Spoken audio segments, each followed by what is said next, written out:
Good morning, everyone. The Deputy Attorney General and I are joined today by leaders from each of the Justice Department's law enforcement components, the FBI, ATF, DEA, U.S. Marshals, as well as leaders of other department components. I've convened this group to discuss two areas of continuing concern to the department. First, combating violent crime, and second, prosecuting and deterring those who would criminally threaten public servants, including law enforcement personnel, members of Congress, judges, and election workers. First, with respect to violent crime. We know that hard-fought progress can easily slip away, and we must remain focused and vigilant. That said, we are encouraged by the data we are seeing indicating a decline in homicides. The FBI has reported that the number of homicides fell over 6% nationally between 2021 and 2022. And the Major City Chiefs Association has reported a double-digit decrease in the number of murders across 69 major cities through September 2023 as compared to the same time period during 2022. This is not a time to relax our efforts. We have so much more to do. In May 2021, we launched our violent crime reduction strategy aimed at addressing the spike in violent crime that had occurred during the pandemic. Central to that strategy has been the importance of our partnerships among federal law enforcement agencies who are assisting the fight against violent crime, partnerships with state and local law enforcement agencies tasked with protecting their local communities, and partnerships with the local communities themselves. As part of that strategy, we have been bringing to bear our technological tools, including advanced ballistics analysis, firearms tracing, crime gun intelligence centers, and local fusion cells to support joint law enforcement investigations to identify the principal sources of violent crime in specific local communities.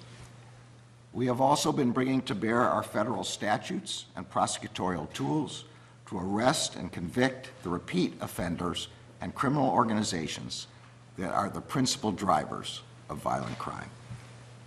In addition, we are making good use of the Bipartisan Safer Communities Act of 2022, known as BISCA, which expanded our authority to prosecute firearms traffickers and straw purchasers who buy guns for those barred by the law from possessing them. We have already charged over 300 defendants under that authority. And we are continuing to implement the enhanced background check requirements of BISCA for purchasers under the age of 21. Today, we are announcing that in the 19 months since the Act's passage, those checks have already kept 527 firearms out of the hands of young people who are prohibited from having them. We have also been utilizing our grant-making authorities to support the local anti-violence initiatives being led by both our law enforcement and our community partners. In this regard, we have focused on strengthening Project Safe Neighborhoods, which puts community partnerships, community trust, and violence prevention at the center of our anti-violent crime efforts.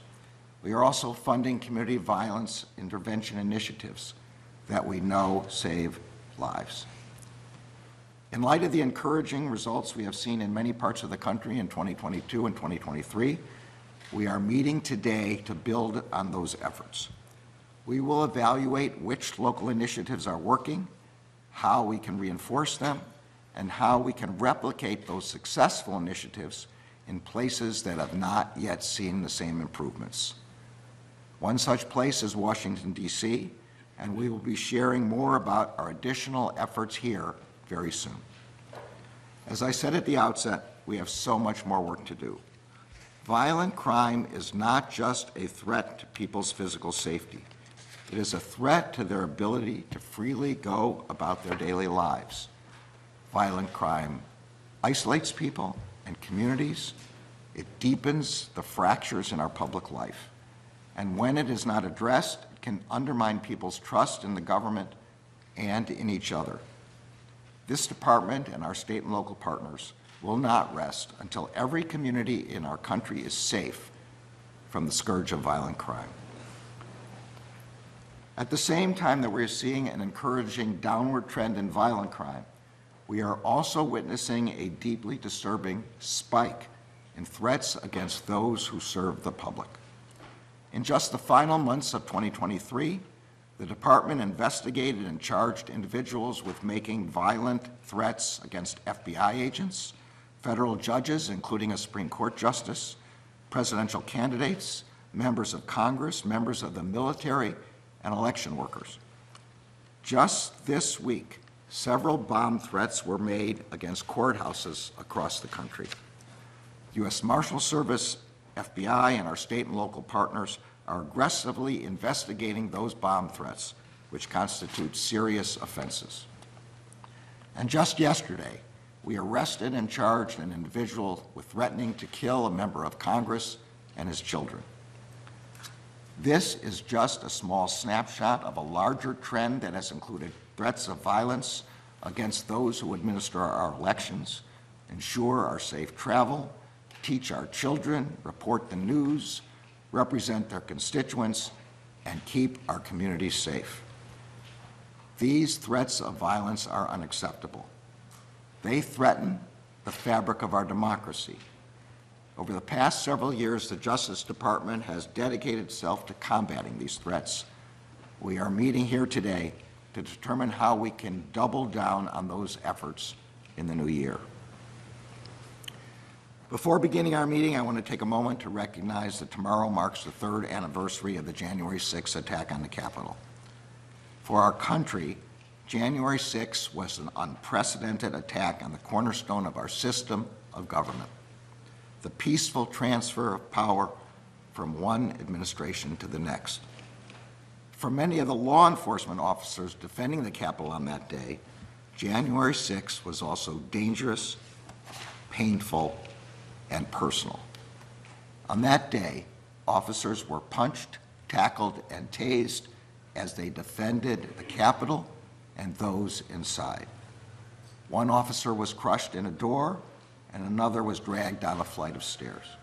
Officers were attacked with chemical agents that burned their eyes and skin. They were assaulted with pipes, poles, and other dangerous and deadly weapons. Over the course of, I'll wait just one moment until the fire trucks pass. Over the course of several hours, law enforcement officers defending the Capitol sustained a barrage of repeated violent attacks. 140 officers were assaulted. We honor the officers who selflessly defended members of Congress and others inside the Capitol that day. Our efforts are with the loved ones who are grieving for the 5 officers who have lost their lives in the line of duty as a result of what happened to them on January 6th. We must never forget the terrible violence inflicted on law enforcement officers on January 6th. Since the January 6th attack, the Justice Department has engaged in what has become one of the largest and most complex and resource-intensive investigations in our history. We have initiated prosecutions and secured convictions across a wide range of criminal conduct on January 6th, as well as in the days and weeks leading up to the attack. We have secured convictions of those who brutally assaulted officers at the Capitol. We have secured convictions against those who obstructed the certification of the presidential election. We have secured convictions of leaders of both the Proud Boys and the Oath Keepers for seditious conspiracy. So far, we have charged over 1,250 individuals and obtained over 890 convictions in connection with the January 6th attack. Our work continues. As I said before, the Justice Department will hold all January 6th perpetrators at any level accountable under the law, whether they were present that day or were otherwise criminally responsible for the assault on our democracy. In the ongoing January 6 investigations and prosecutions led by U.S. Attorney for the District of Columbia, Matt Graves, and Special Counsel Jack Smith, the Justice Department is abiding by the long-standing norms that ensure our independence and the integrity of our investigations. We are following the facts and the law wherever they lead. We are enforcing the law without fear or favor. We are honoring our obligation to protect the civil rights and civil liberties of everyone in our country. We are upholding the rule of law, and we are protecting the American people. With that, I'd like to turn over the meeting to Deputy Attorney General Lisa Monaco. Share any words you may have. Thank you very much. Good morning, everyone, and thank you, Mr. Attorney General. The Justice Department has no higher priority than keeping our communities safe. The law enforcement agencies represented here are essential to that mission, and I am proud to serve with them. Since the start of this administration, this department has been laser-focused on targeting the most significant drivers of violent crime, with gun violence at the very top of that list. Our strategy is data-driven, and it focuses on doing what we do best, acting as a force multiplier with our state and local law enforcement partners who, after all, are on the front lines of the fight against violent crime, and deploying technology and other tools, cutting-edge tools, to go after the individuals most responsible for crime in our communities. We're seeing returns on our efforts. After a peak during the pandemic, violent crime is on a downward trajectory, as the Attorney General discussed, including double-digit drops in homicide rates across many major cities in this country. But communities across this country are still coming together in grief because of the devastation of gun violence, including just yesterday in a school shooting in Iowa that claimed the life of a 6th grader. We must continue to do all we can to reduce gun violence and protect the people we serve. Now, crime gun intelligence, the ability to trace the guns and the ballistics from crime scenes and to identify the most prolific repeat shooters, is integral to our strategy, and it has been a game changer. That's because crime gun intelligence allows us to take those repeat shooters off the streets, to drive case closure rates up, and to drive violent crime rates down. Working with our state and local partners, the ATF is now tracing more illegally deployed firearms than ever before. With a database of over 6 million pieces of ballistics evidence, ATF has generated more than 800,000 investigative leads. These investigative leads help solve violent crimes and make our communities safer. We're committed to making ballistics and gun tracing and other crime gun intelligence tools available to every law enforcement agency in the country, from the smallest towns to the biggest cities. Taking crime gun intelligence from a violent crime scene should be as standard as taking fingerprints from a criminal. Now, crime gun intelligence has also enabled us to maximize the benefits of the most significant gun safety legislation passed in the last 30 years, the Bipartisan Safer Communities Act. Among these common sense steps, this law enables the FBI to conduct enhanced background checks for prospective firearms purchasers under the age of 21, as the Attorney General mentioned. And over the last year and a half, these enhanced checks have kept 527 guns out of the hands of young people prohibited by law from possessing them. It helps the department also crack down on black market gun dealers who peddle deadly weapons and to increase prosecutions for unlicensed firearms dealing by 60% since 2021. Our intelligence-based violent crime strategy is also delivering in terms of arrests.